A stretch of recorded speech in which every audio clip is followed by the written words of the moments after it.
नमस्कार, सदर्शन न्यूज में आपका स्वागत है। मैं हूं मुकेश कुमार और आप देख रहे हैं जवाब तो चाहिए। जवाब तो चाहिए में आज हम बात करेंगे सनातन विरोधी तमिलनाडु के मुख्यमंत्री एम.के. स्टालिन के बेटे और उनकी सरकार के मंत्री उदयनिधि स्टालिन की। सनातन को समाप्त करने के लिए दिए उनके बयान के बाद देश भर में उनके खिलाफ दर्ज किए गए मुकदमों पर आज सुप्रीम कोर्ट में सुनवाई थी। स्टालिन की तरफ से केस की तरफदारी कर रहे वरिष्ठ अधिवक्ता अभिषेक मनु सिंघवी ने सुप्रीम कोर्ट से देश के सभी मामलों को एक साथ क्लब कर सुप्रीम कोर्ट में सुनवाई करने के लिए अनुरोध किया था, जिसे कोर्ट ने सिरे से खारिज कर दिया। सनातन को बीमारी बताने वाले उदयनिधि स्टालिन ने बार बार अपने भाषणों में सनातन की तुलना डेंगू और मलेरिया के मच्छरों से की थी और बिना किसी रिग्रेट के वह आज भी अपने बयान पर कायम है। सनातन को बीमारी बताते हुए उदयनिधि ने इसका इलाज नहीं बल्कि इसे समाप्त करने की वकालत की थी, जिसे लेकर सनातनियों में काफी रोष है। सनातन स्टालिन का यह बयान केवल सनातन या हिंदुओं का अपमान करने वाला नहीं बल्कि उसके प्रति हिंसा को बढ़ावा देने वाला भी है। कश्मीर में सनातन को मिटाने के लिए हुई हिंसा का परिणाम हम कश्मीरी हिंदुओं के जनसंहार के रूप में पहले भी देख चुके हैं। स्टालिन के इस बयान से उसी तरीके के संकेत मिल रहे हैं। बयान की गंभीरता को देखते हुए स्टालिन के खिलाफ अलग अलग जगहों पर मामले दर्ज किए गए हैं। अभी तक जो जानकारी मिली है उसके मुताबिक स्टालिन के खिलाफ 5 राज्यों में 7 से अधिक मामले दर्ज किए गए हैं, जिसे स्टालिन एक साथ क्लब कर सुप्रीम कोर्ट में स्थानांतरित करवाना चाहता था। आज यानी 2 अप्रैल को बिहार के आरा कोर्ट में भी इस मामले में समन किया गया था, लेकिन वो इस मामले में नहीं पहुंचे या ना ही उनकी तरफ से कोई वकील ही इस केस में वहां पर प्रेजेंट हुआ और अपनी बात रखी। एफआईआर की संख्या और हिंसा की बात सामने के आने के बाद से उदयनिधि स्टालिन के मुख्यमंत्री पिता भी बेटे के समर्थन में उतर आए हैं और कहा है कि उदयनिधि ने हिंसा की बात नहीं की है। सनातन के खिलाफ दिल में नफरत पालने वाले उदयनिधि या उसके पिता एम.के. स्टालिन कोई अकेला नहीं है। स्टालिन के दादा यानी एम. करुणानिधि का इतिहास भी हिंदू धर्म और सनातन के खिलाफ बोलने वालों का ही रहा है। करुणानिधि ने श्री राम के अस्तित्व को नकारते हुए राम सेतु को भी काल्पनिक बताया था और कहा था कि राम कोई इंजीनियर नहीं थे। रामायण पर आधारित एक पुस्तक का विमोचन करते हुए भी उन्होंने कहा था कि वो रामायण या राम में विश्वास नहीं करते हैं। स्टालिन के परिवार का इतिहास ही राम विरोधी और सनातन विरोधी रहा है। आज जब सुप्रीम कोर्ट ने स्टालिन के खिलाफ देश के 5 राज्यों में दर्ज सभी मामलों को दिल्ली ट्रांसफर करने की याचिका खारिज करने के बाद सनातनियों की उम्मीद जो है अब जगी है कि कोर्ट इस मामले में उसे दोषी भी ठहराएगी और सजा भी देगी। आज अपने प्रोग्राम में हम चर्चा करेंगे कि क्या उदयनिधि स्टालिन को सनातन का अपमान करने और उसके खिलाफ हिंसा के लिए उकसाने के लिए सजा मिल पाएगी। क्या स्टालिन के खिलाफ मुकदमे दर्ज होने के बाद यह परिवार सनातन के खिलाफ भी जहर उगलना बंद कर देगा। क्या अभिव्यक्ति की आजादी के नाम पर सनातन या हिंदू धर्म को टारगेट करना चुनावी राजनीति का हिस्सा बन चुका है। करेंगे चर्चा और चर्चा के लिए हमारे साथ कुछ मेहमान होंगे, उनसे भी परिचय करवाएंगे। लेकिन पहले स्टालिन ने जो कहा था, जो बयान दिया था और बार बार दिया था, एक बार जब पहली बार उन्होंने एक जनसभा को संबोधित करते हुए पार्टी का एक प्रोग्राम था, उस प्रोग्राम में उन्होंने इस बात को कहा था। उसके बाद जब विरोध हुआ तो उसके बाद दूसरे प्रोग्राम में लगातार उन्होंने इसी बात को कही और जहां जहां जनसभा हुई वहां वहां वो इस बात को कहते रहे और कभी भी इसके लिए उन्होंने माफी नहीं मांगी, ना ही कोई सफाई दी। लेकिन अब जब मामला कोर्ट पहुंचा है और विभिन्न राज्यों में जब उनके खिलाफ मुकदमे दर्ज हुए तो वो चाहते हैं कि सारे मुकदमे एक साथ क्लब कर दिए जाएं और उसकी सुनवाई जो है सुप्रीम कोर्ट में दिल्ली में हो, ताकि उन्हें पूरे देश में भटकना ना पड़े, हर एक राज्य के अदालत में राज्यों की अदालत में जाना ना पड़े और वो सिर्फ सुप्रीम कोर्ट आए और वहां पर उनकी सुनवाई हो। क्या कहा था स्टालिन ने, उसको सुनते हैं। उसके बाद प्रतिक्रिया क्या थी बीजेपी की, उसको सुनते हैं। उसके बाद मेहमानों से परिचय करवाते हैं और फिर चर्चा की शुरुआत करते हैं। சனாதன எதிர்ப்பு மாநாடு என்று போடாமல் சனாதன ஒழிப்பு மாநாடு என்றும் நீங்கள் இதை போட்டிருக்கிறீர்கள், இதை அழைத்திருக்கிறீர்கள், இந்த நிகழ்ச்சிக்கு பெயரிட்டீர்கள். அதற்கு என்னுடைய வாழ்த்துக்கள். சிலவற்றை நாம் ஒழிக்கத்தான் வேண்டும், எதிர்க்க முடியாது. கொசு, டெங்கு காய்ச்சல், மலேரியா, கொரோனா இதையெல்லாம் நம்ம எதிர்க்கக்கூடாது, ஒழித்து கட்ட வேண்டும். அப்படிதான் இந்த சனாதனம். நான் சனாதன கோட்பாடுகளை தான் நான் விமர்சிச்சேன். சனாதன கோட்பாடுகளை நான் ஒழிக்கணும்னு சொன்னேன். அதை நான் பேசிட்டு தான் இருப்பேன். அதனால என்ன வழக்கு போட்டாலும் இதனால சந்திக்கிறேன். ये जो घटना हुई है इसमें तमिलनाडु के मंत्री उदयनिधि जिस कॉन्फ्रेंस में पार्टिसिपेट कर रहे थे, उस कॉन्फ्रेंस का शीर्षक क्या था? इरेडिकेशन ऑफ सनातन धर्म। यह कोई बाई चांस मुंह से निकला बयान नहीं था। ये बाकायदा एक कॉन्फ्रेंस हो रही है जिसका शीर्षक है इरेडिकेशन ऑफ सनातन धर्म। हिंदी में कहेंगे सनातन धर्म का समूल नाश। इरेडिकेशन की हिंदी हुई सनातन धर्म का समूल नाश। और ऐसा भी नहीं कि वो सीधे बयान दे रहे थे, आप सबने वो क्लिप देखी होगी, पढ़ रहे थे कागज से। इसका मतलब it was well thought after, well written, with a proper design, with a proper conclusion। तो सुना आपने कि किस तरीके की प्रतिक्रिया, किस तरीके का बयान था, किस तरीके की प्रतिक्रिया है। और अब जब मामला कोर्ट पहुंचा है तब उन्हें समझ में आ रहा, लेकिन चूंकि ये राजनीतिक मामला इसे बनाना चाहते हैं और इसी मामले पे और इसी तरीके की राजनीति करके तमिलनाडु में अपनी राजनीति को मजबूत करना चाहते हैं, इसलिए उन्हें इस बात पे कोई अफसोस नहीं है। वो चाहते हैं कि हमें कोई असुविधा नहीं हो केस लड़ने में। उन्होंने जो कहा है उसके प्रति अभी भी माफी नहीं मांगी है, कोई रिग्रेट भी उन्हें नहीं है। करेंगे हम चर्चा को आगे बढ़ाने के लिए हमारे साथ कुछ मेहमान जुड़ गए, उनसे मैं आपका परिचय करवा दूं। अश्वनी शाही जी है बीजेपी की तरफ से, संदीप मिश्रा अधिवक्ता है सुप्रीम कोर्ट के, राजनीतिक विशेषज्ञ के तौर पर अनिल गर्ग जी हमारे साथ है, और अविनाश झा कांग्रेस की तरफ से हमारे साथ जुड़ गए हैं। और चर्चा की शुरुआत में अविनाश जी से ही करना चाहूंगा।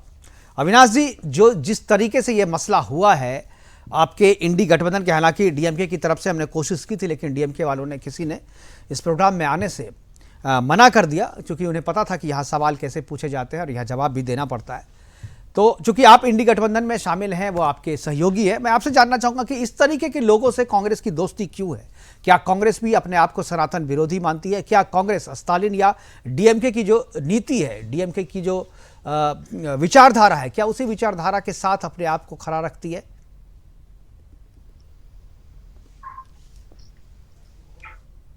आपको आज इस चैनल के माध्यम से जोड़ने के लिए। देखिए, हमारा गठबंधन जरूर है, इसमें कतई कोई दो राय नहीं है, लेकिन मैं खुद भी इस बयान का समर्थन नहीं करता।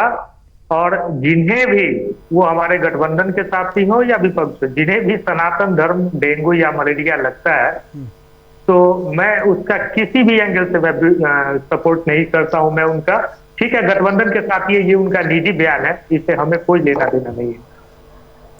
देखिए, ये उनका निजी बयान नहीं है, ये उनका निजी बयान नहीं है, ये उनका सोचा समझा एक कॉन्फ्रेंस, जैसा कि अभी बीजेपी ने कहा है कि इरेडिकेशन ऑफ सनातन कॉन्फ्रेंस था, इस कॉन्फ्रेंस को लेकर के है, यानी उन्होंने अपनी सोच जो है साफ कर दी है। मैं तो यही कहूंगा कि वैसे लोग जो भी सनातन धर्म को डेंगू मलेरिया कहते हैं, उन्हें डेंगू मलेरिया की उपाधि दी जाए, इसका मैं कतई समर्थन नहीं करता।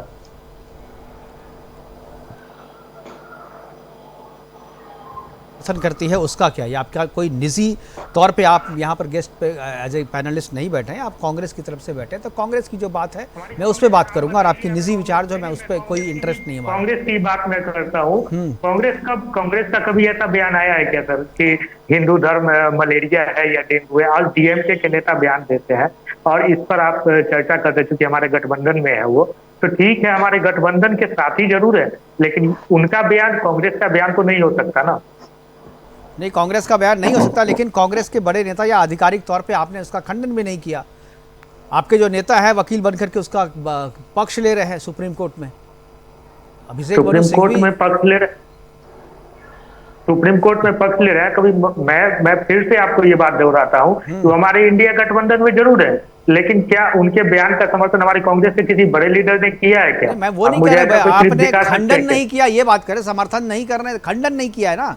खंडन क्यों नहीं कर रहे? आप खुल करके खंडन कीजिए ना, बाकी चीजों का जिस तरीके से खंडन करते हैं आप खंडन कीजिए कि भाई मैं इसके साथ नहीं हूं। उनके साथ आप मंच साझा कर रहे हैं, उनके साथ सारी चीजें हो रही है, इंडी गठबंधन के आप रैली में जा रहे हैं, उनकी रैली में जा रहे हैं, और कह रहे हैं कि भाई हम समर्थन नहीं करते। ये कौन सा समर्थन है? अनिल गर्ग जी कुछ बोलना चाह रहे हैं। अनिल जी।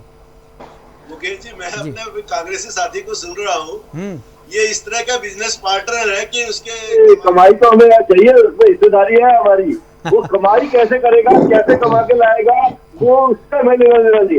लेकिन शायद भूल रहे हैं, अगर बिजनेस पार्टनर होता है ना, अगर आप उसको व्यापार में गैर कानूनी रूप से धन अर्जित करते हैं जिसके आप साझेदार हैं, तो आप उसमें खुशी भी है साथ में। या तो आप बोलिए हमारा साझेदार नहीं, या आप बोलिए गलत तरीके से कमाई करेगा तो वो हमसे मानने नहीं, हम अलग हो जाते। ये दोनों चीज साथ साथ कर रहे हैं, मतलब वो कैसे कमाई कर रहा है हमारा लेना देना नहीं है, लेकिन साझेदार हम पक्के हैं, ये कैसे हो सकता है?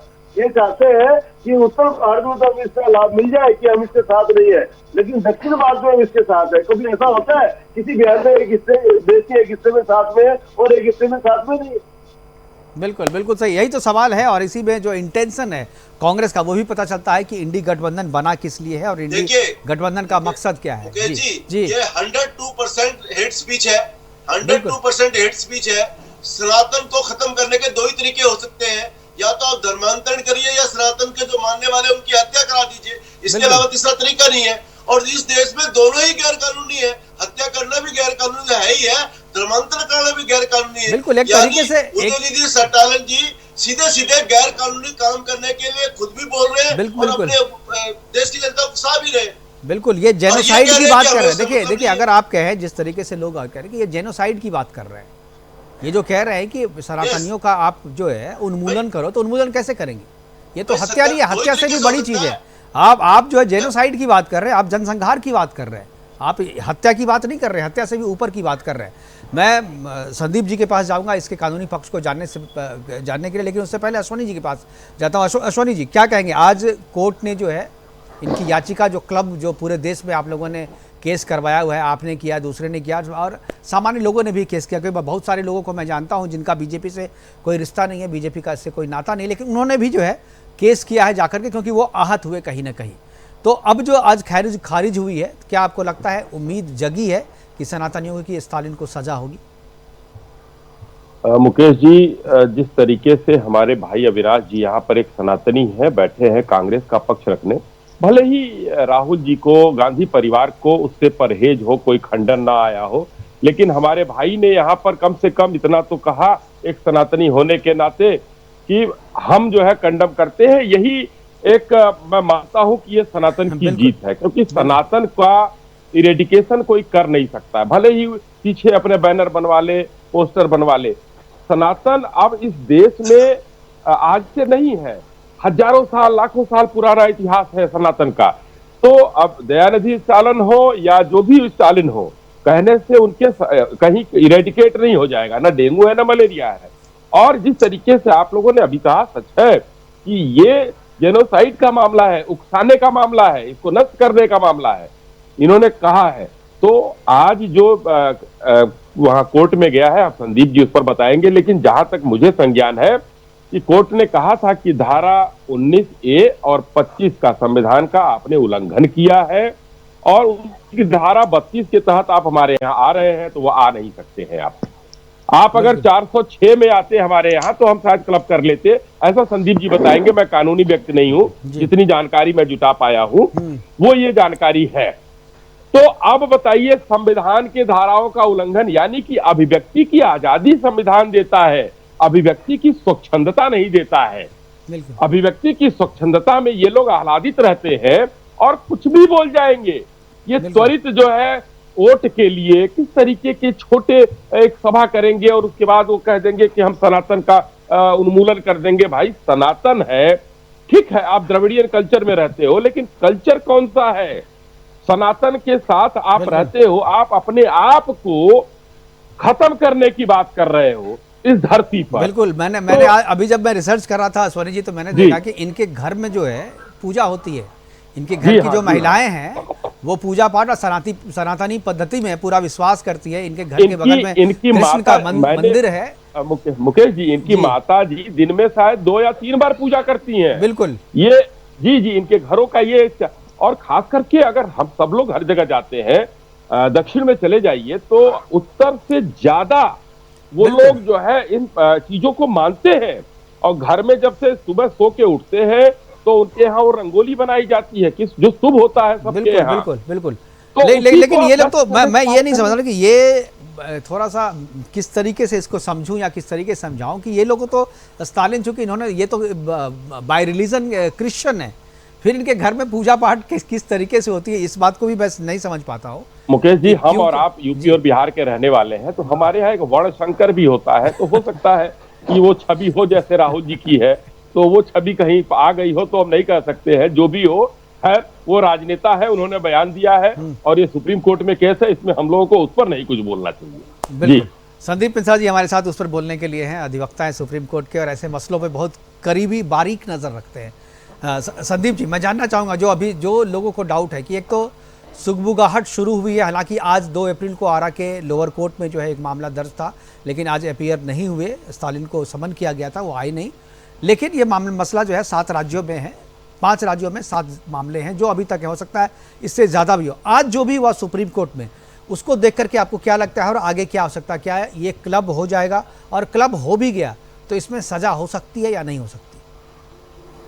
देखिए, पहली बात तो मैं इस बात की पुष्टि कर रहा हूं कि अश्विनी शाही जी की जो जानकारी है बिल्कुल सही है जी। और जो भी उन्होंने कोर्ट की प्रोसीडिंग्स के बताया उसमें मैं डिटेल में थोड़ा जाना चाहता हूं जी। इसमें सजा होने की पूरे चांसेस हैं। क्योंकि अपेक्स कोर्ट जो सुप्रीम कोर्ट की टिप्पणी है, यह निश्चित ही न्यायालय के सामने जब निचली अदालतों में मामला जाएगा तो सुप्रीम कोर्ट की टिप्पणी बहुत गंभीर है, जो भी यहाँ पे चर्चा नहीं हुई। मैं बताऊं, सुप्रीम कोर्ट ने कहा, इन्होंने पहली बात तो इस मैटर को कंपेयर किया मीडिया के लोगों के साथ कि मीडिया के लोग भी तो बोलते रहते हैं कि ऐसी बातें हैं वैसी बातें, और फिर आपने उन लोगों का मैटर जो है क्लब कर दिया। तो जब मीडिया के लोगों का मैटर, दरअसल उनका इशारा जो था अर्नब गोस्वामी वाले केस पे था, बिल्कुल बिल्कुल, हाँ, तो कोर्ट ने कहा कि आप उससे कंपेयर नहीं कर सकते।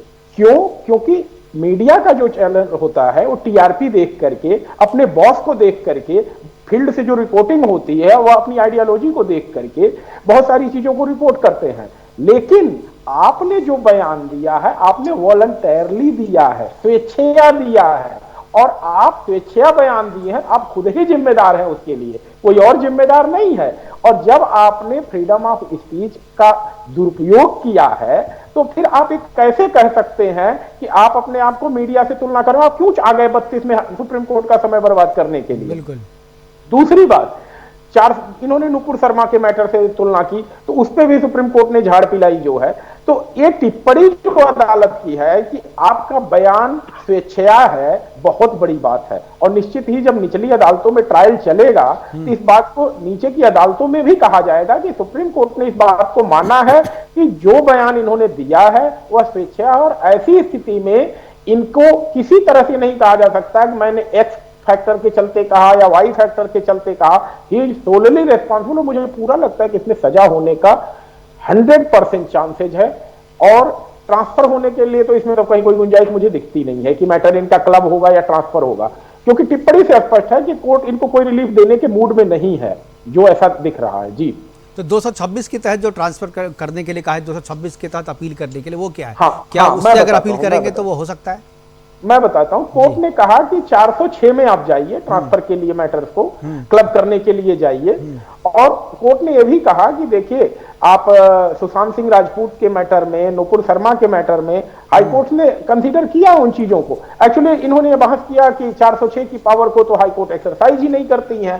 तो जस्टिस दीपांकर सर ने कहा कि भाई, हम तो मुंबई हाईकोर्ट के चीफ जस्टिस रहे हैं, हमारे सामने ये सब मैटर आए हैं, हमने खुद ही उस पावर को एक्सरसाइज किया है।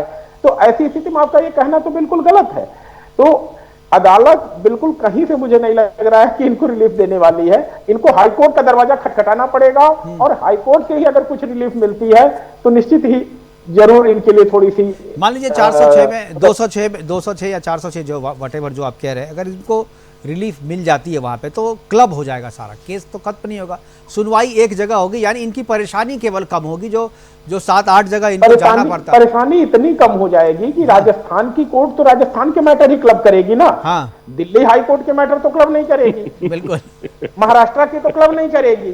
तो 30 स्टेट हैं, तो 30 स्टेट में तो चक्कर काटने पड़ जाएंगे, भले एक जगह पे काटने। मतलब ये जो सुप्रीम कोर्ट में क्लब होता तो एक जगह होता, अगर हाई कोर्ट में होगा तो हर एक राज्य के हाई कोर्ट पे क्लब होगा, तो इनको जो है परेशानी जो है जाने की होगी। और अब मुझे लगता है कि अब ऊंट पहाड़ के नीचे आया है, अभी ने समझ में आया कि हमने बोला क्या है। जी, अब मैं एक बार फिर से जो है अविनाश जी के पास आऊँगा। अविनाश जी, क्या आपको लगता है इतना सब होने के बावजूद भी जो कांग्रेस है वो अपना स्टैंड वही रखेगी या स्टैंड चेंज भी कर सकती है? इसका राजनीतिक फायदा, क्योंकि जब हम देखते हैं कि अक्सर चुनाव से पहले जो है इस तरीके की बातें आती है, क्या स्टालिन ने जो है, चूंकि तमिलनाडु की राजनीति इसी लाइन पे चलती आई है, क्या तमिलनाडु की राजनीति के लिए, चूंकि उनका लोकसभा का फैक्टर है, आपका उनका विधानसभा का फैक्टर है, आपका लोकसभा का फैक्टर है, पूरे देश का फैक्टर है, आप राष्ट्रीय पार्टी है, क्या आपको लगता है कि उनकी जो क्षेत्रीय भावना है वो भावना आपकी राष्ट्रीय भावना के सामने अगर कहीं टकराती है तो आपको उनका साथ नहीं बल्कि अपने स्टैंड पे खड़ा होना चाहिए, विरोध करना चाहिए उसका?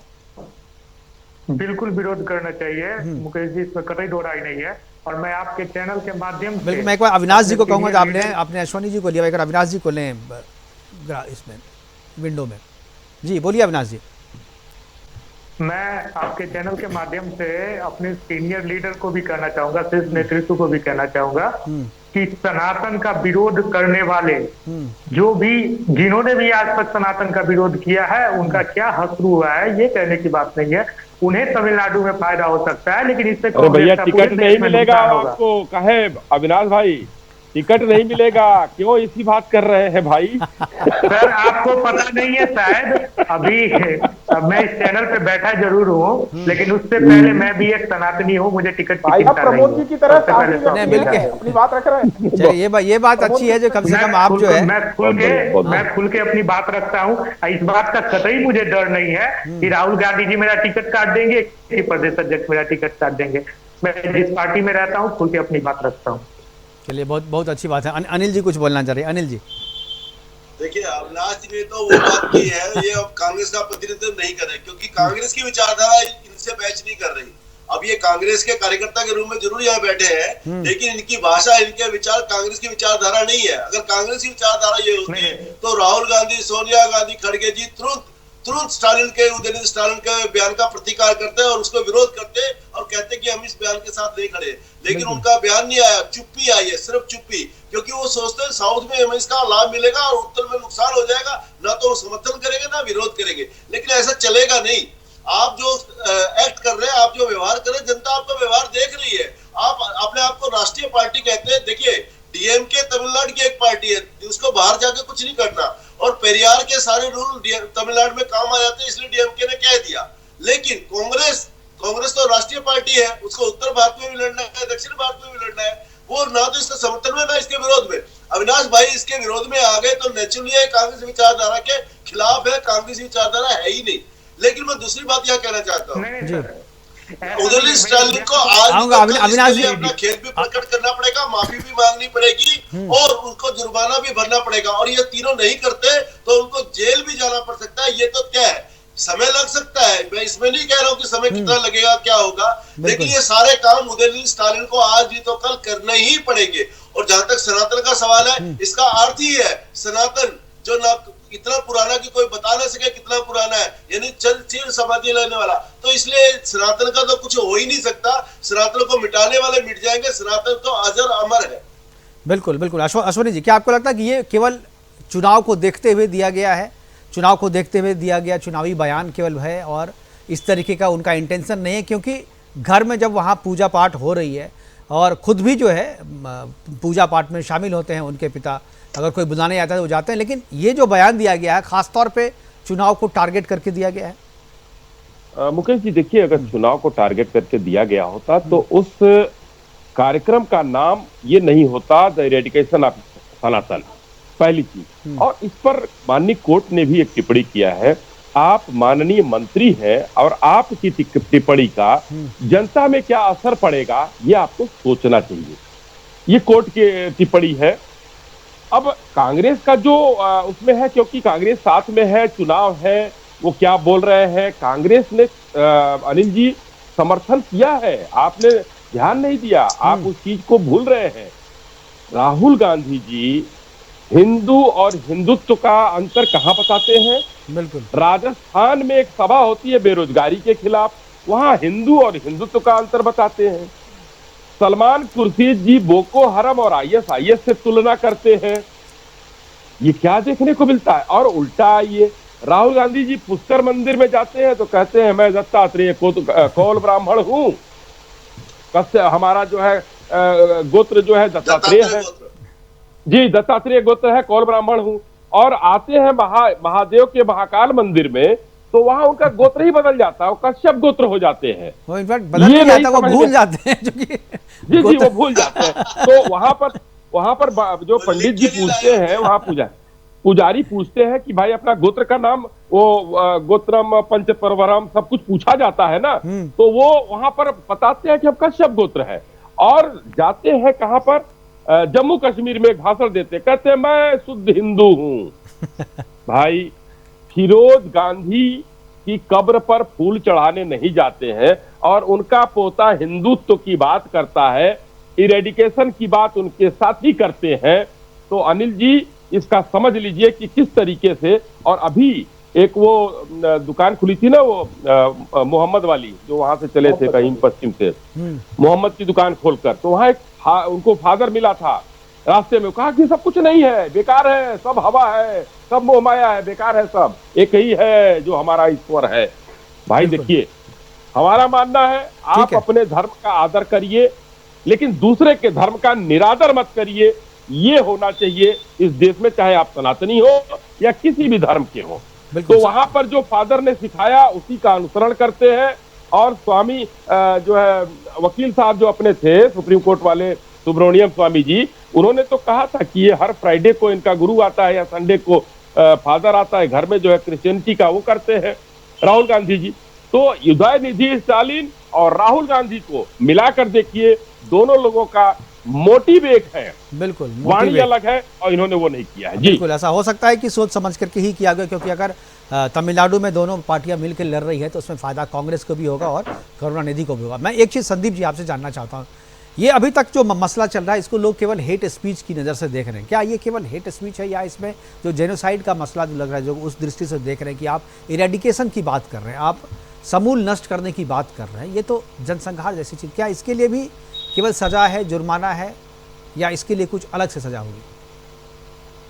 नहीं, देखिए, हेट स्पीच की कैटेगरी में ही आएगा। 153A के तहत ही मामला बहुत जगहों पे दर्ज हुए हैं। बाकी बात यह है कि अब जब ट्रायल शुरू होगा निचली अदालतों में, तो जिन लोगों ने कंप्लेन दर्ज कराई है वो लोग मैटर को किस तरह से अदालतों के सामने रखते हैं। और अगर देखा जाए तो सीधे सीधे जेनोसाइड के लिए अबेटमेंट है, मैं कानून की भाषा में कहूं, अबेटमेंट है, दुष्प्रेरण, किसी कार्य को करने के लिए दुष्प्रेरण। और ये दुष्प्रेरण किस चीज के लिए? हत्या के लिए। समाप्त मतलब हत्या है, सीधी सी बात है। अब अगर आप 302 के लिए किसी को अबेट कर रहे हैं, मर्डर के लिए किसी को अबेट कर रहे हैं, तो मिनिमम सजा तो उसका हाफ तो पनिशमेंट आपको मिलना ही है। बिल्कुल ठीक है, बिल्कुल। अबेटमेंट का काम तो पूरा हो गया है यहाँ पे, जैसे ही आपने कह दिया। अब उसने एक चीज और, जो लोग यहाँ जो नुपुर शर्मा वाली बात जोड़ रहे हैं कि नुपुर शर्मा का क्लब हो गया था, हालांकि पहली बार तो उनका भी नहीं हुआ था, बाद में फिर उनका हुआ, तो ये मामला नुपुर शर्मा के मामले से किस तरीके से अलग है? देखिए, बात यहां भी बदल जाती। अगर आप सुप्रीम कोर्ट के सामने आके कहते कि माननीय, मेरा कोई ऐसा इरादा नहीं था, मैंने जो कुछ बोला है मेरे से गलती हुई है, मैं माफी मांगता हूं, और मुझे जो है सनातन के प्रति पूरा सम्मान है, सनातन धर्म में हमारी पूरी निष्ठा है, और इस तरह के शब्द अगर आप प्रयोग करते तब तो बात आपकी दूसरी होती। लेकिन आप अभी भी उसी अकड़ में हैं, आप अपनी बात पे कायम है। तो जब आप कायम रहेंगे तो आपको कॉन्सिक्वेंसेस तो भुगतने ही पड़ेंगे, उससे आप बच के नहीं जा सकते जो है। बिल्कुल। तो नुपुर शर्मा के ने कहीं भी ये नहीं कहा कि मैं इस्लाम की निंदा करती हूँ या बिल्कुल किताब के बारे में कुछ कहती हूँ। जो भी था मीडिया का कहना था, और जो विपक्षी लोगों ने बातों को उठाई। जी जी अनिल जी, मैं कहूँगा जिस तरीके से ये मसला उठा रहा है, स्टालिन की तरफ से पेश किया जा रहा है, अभिषेक मनु सिंह भी कोर्ट में जा रहे हैं, कह रहे हैं कि माफ़ी नहीं मांग रहे हैं, क्या आपको लगता है कि ये जो मसला ये जानबूझ करके खड़ा किया गया है ताकि पूरे लोकसभा चुनाव के दौरान जो है, और इसके नाम पर राजनीति हो, इसके नाम पर बहस हो, और इसके नाम पर जो है जो वोटर है उनके बीच में एक कम्युनल डिवीजन बने? मुझसे सवाल है? जी अनिल जी। हाँ, देखिए, ऐसा है, दो बातें आपने अभी कहा कि नुपुर शर्मा से क्या डिफरेंट है। डिफरेंट ये है कि नुपुर शर्मा ने जो कुछ कहा था, नुपुर शर्मा का आशय क्या था उसने बहुत आसानी से स्पष्ट किया। इनका आशय उससे ज्यादा स्पष्ट है। ये लड़ाई कोई वक्तव्य की नहीं है, विचारधारा की ये लड़ाई है, सोच की लड़ाई है। उनकी विचारधारा ये है कि सनातन कुछ को खत्म होना चाहिए, सनातन को मानने वालों को खत्म होना चाहिए, उनकी सोच में है, विचार में। इसलिए तो उन्होंने खेत प्रकट नहीं किया, न सिर्फ उन्होंने वक्तव्य दिया, बाद में अगले वक्तव्य में उन्होंने एंडोर्स किया, नहीं मैं पूरे होशो आवाज के साथ कहा और मैं इस पे कायम हूं। तो आप मुझे बताइए, जो अपराध उन्होंने एक बार किया, नहीं मैं वही पूछ रहा, नहीं मैं मेरा सवाल इसी पे है। अपराध जानबूझ के किया है अनिल जी, अनिल जी मेरा आवाज में किया है, अनिल तो जी इससे डिफरेंट बनता है। नहीं मेरा सवाल बात आपकी कि जानबूझ के क्यों किया है। देखिए, पेरियारवादी है, वहां पे पेरियारवादी होने का मतलब है कि उनका एक बड़े फैन फॉलोइंग है जिसका उनको वोट मिलता है। तो डीएमके को तमिलनाडु में तो इसका राजनीतिक रूप से लाभ मिलेगा ही मिलेगा, लेकिन उनके साझेदारों को जरूर ले डूबेगा। ये कांग्रेसी साथियों को समझ में शायद आ नहीं रहा, क्योंकि कांग्रेसी साथियों को समझ में आ रहा है तमिलनाडु के बाहर इसका भारी नुकसान होने वाला है, और नुकसान तो देर से देर उदयनिधि स्टालिन को भी होगा, लेकिन शायद उसके लिए भी देर लगेगी। जब उनको अलग अलग अदालतों में जाना पड़ेगा तब उनको देर से देर माफी मांगनी पड़ेगी, नहीं तो 3 साल के लिए जेल भी जाना पड़ेगा। बिल्कुल। अब लोग जो सनातनी है जिन्होंने केस किया उनको तो यही लगता है कि अगर जेल नहीं जाए, मुझे लगता है 3 साल नहीं, इनको ज़्यादा सज़ा होनी चाहिए, क्योंकि ये सज़ा ये केवल अपमानित करने का मसला नहीं है, बल्कि ये जो है अबेटमेंट का भी मामला है। जैसा कि संदीप जी कह रहे हैं, हमारे पास समय की कमी है। मैं आखिरी कमेंट के लिए अश्वनी जी के पास जाना चाहूँगा। अश्वनी जी, आखिरी कमेंट, क्या आपको लगता है कि ये जो है वो जानबूझ करके किया गया है और पेरियार के बहाने जो है वोट को बांटने की कोशिश की गई है कम्युनल लाइन पे? 100% डीएमके वहां देख रही है, भारतीय जनता पार्टी अपनी वहां पर पकड़ बनाती जा रही है, और उस पकड़ को देखते हुए डीएमके इस समय घबराई हुई है। आने वाले चुनाव में, अभी जो चुनाव चल रहा है लोकसभा का हमारा, इसमें आप देखिएगा भारतीय जनता पार्टी के वोट प्रतिशत में कितना तगड़ा उछाल आता है और हमारी कितनी सीटें बढ़ती हैं। ये सब देखने के बाद वहां पर उन लोगों ने ये देखा है कि भारतीय जनता पार्टी एक ऐसी पार्टी है जो सबका साथ सबका विकास का नारा भी देती है और सनातन को भी लेकर चलती है।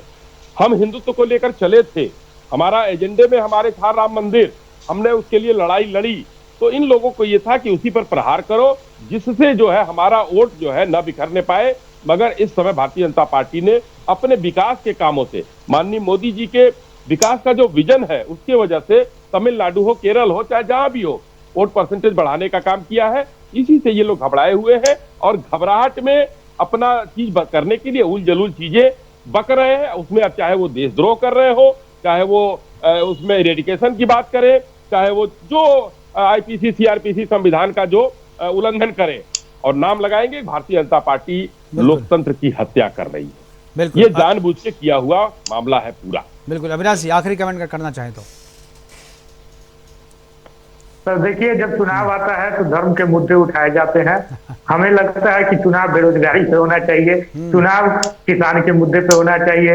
इन सब चीजों से हटके हमेशा हमने देखा है कि जब चुनाव नजदीक आता है तो कोई ना कोई ऐसा बयान आता है, और भारतीय जनता पार्टी उठाता कौन है? आप जिस पे आरोप उठाते तो आप ही लोग हैं ना, आप भी मुद्दे भी आप ही उठाएं और आलोचना भी आप ही करें। अच्छी बात है ये। संदीप जी, बिल्कुल। संदीप जी, आखिरी कमेंट, क्या लगता है सजा हो पाएगी? देखिए, कितनी जल्दी होगी सजा हो पाएगी। दूसरी बात, उल जुलूल कमेंट जो सनातन के खिलाफ लोग करते हैं उनको भी थोड़ा सा एक सबक मिलेगा कि हमें बोलते वक्त सावधान रहना चाहिए। नहीं, मैं इसलिए सजा हो पाएगी की बात पूछ रहा हूँ क्योंकि मैंने किसी बड़े नेता को इस मामले में सजा मिलते हुए देखा नहीं अब तक। कोई मुझे 100% विश्वास है सजा होगी या फिर ये माफी मांगेंगे, दो में से एक चीज होगी। माफी मांग लेने पे मुझे लगता है चुनाव के बाद ये माफी मांग लेंगे हाथ जोड़ करके और एक बयान जारी कर देंगे, मामला जो है रफा दफा कर दिया जाएगा। माफी मांग लेते हैं। केजरीवाल जी ने जिस तरीके से 3-4 लोगों से मानहानि में मांगा था, बिल्कुल, नहीं तो वहां पर जो है उनको दिक्कत होती। इन्होंने सार्वजनिक रूप से कहा है, स्पष्ट रूप से, मैं माफी नहीं मांगूंगा, अपनी बात पर अडिग हूं। हाँ, अडिग हूं। लेकिन अब देखते हैं कोर्ट में क्या होता है। लेकिन इन माफी मांगने से इनकी बात चलेगी नहीं, क्योंकि जिस तरीके से इन्होंने ऑर्गेनाइज तरीके से ये कहा है, इन्होंने बाकायदा इरेडिकेशन ऑफ सनातन के नाम से जो कॉन्फ्रेंस आयोजित किया, तो आ गई कि आपकी बात जो है स्वैच्छिक है, आपने स्वेच्छा अपनी बात कही है, किसी दबाव में नहीं कही है, बिल्कुल, या किसी के डायरेक्शन पे नहीं कही है, आप उसके लिए खुद जिम्मेदार हैं। बिल्कुल जी, बिल्कुल। इसलिए माफी मांगने से बात नहीं चलेगा। अनिल जी कुछ कहना चाह रहे? अनिल जी, आखिरी कमेंट। मेरा ही कहना है, आपको राहुल गांधी के हेट स्पीच का मामला याद होगा, उन्होंने भी माफी नहीं मांगी थी अपनी संसद की संस्था से बहाल होने के लिए, उनको ऊपर कोर्ट में जाना पड़ा था, वहां जमानत होने के बाद ये सब हुआ था। उदयनिधि स्टालिन को हर हालत में, हर केस में, हर कोर्ट में माफी मांगनी ही पड़ेगी, खेद प्रकट करना ही पड़ेगा, नहीं तो उनको भी अपनी विधानसभा की संस्था से हाथ धोना पड़ेगा, सजा मिलेगी। इसके अलावा कोई चारा नहीं, वक्तव्य देने से काम नहीं चलेगा, हर कोर्ट में जाकर माफी मांगनी पड़ेगी। मुझे तो लगता है कि माफी मांगने से भी नहीं छोड़ना चाहिए। माफी पहले आप हेट स्पीच करो, अपने राजनीतिक मकसद को पूरा कर लो, उसके बाद राजनीतिक मकसद के पूरा होने के बाद जो है आप माफी मांग करके तीसरी कर लो। मुझे लगता है कि ये चलन गलत है और इससे एक नई परिपाटी की शुरुआत होगी जो कि राजनीति को गंदगी की तरफ ले जाएगी। मुझे नहीं लगता है कि ऐसी चीज़ों को आगे इंडोर्स करना चाहिए या आगे इसका चलन को सपोर्ट करना चाहिए किसी भी तरीके से। फिलहाल हमारे साथ जुड़ने के लिए बहुत बहुत धन्यवाद अश्वनी साही जी, आपका, संदीप मिश्रा जी आपका, अनिल गर्ग जी आपका और अविनाश झा जी आपका बहुत बहुत धन्यवाद। आप जुड़े और अपनी बातें हमारे साथ साझा की। लेकिन जो चलन है और जो कानून है, जो नियम अब तक चलता आ रहा है, उसके हिसाब से हेट स्पीच के मामले में जितने भी नेता हैं वो पहले चुनाव को देखते हुए अपने राजनीतिक मकसद से इस तरीके की स्पीच देते हैं और उसके बाद चुनाव जब खत्म हो जाता है तो माफी मांग करके मामले से तीसरी कर लेते हैं। लेकिन मुझे लगता है कि इस तरीके के मामले से जिस तरीके की राजनीति की शुरुआत हो रही है वो सही नहीं है, इसलिए इस मामले में माफी नहीं दी जानी चाहिए। जो सजा मुकर्रर है वो सजा मिलनी चाहिए ताकि आगे से इस तरीके की हेट स्पीच जो है सामने ना आ पाए। फिलहाल अभी के लिए इतना ही, दीजिए इजाजत, नमस्कार।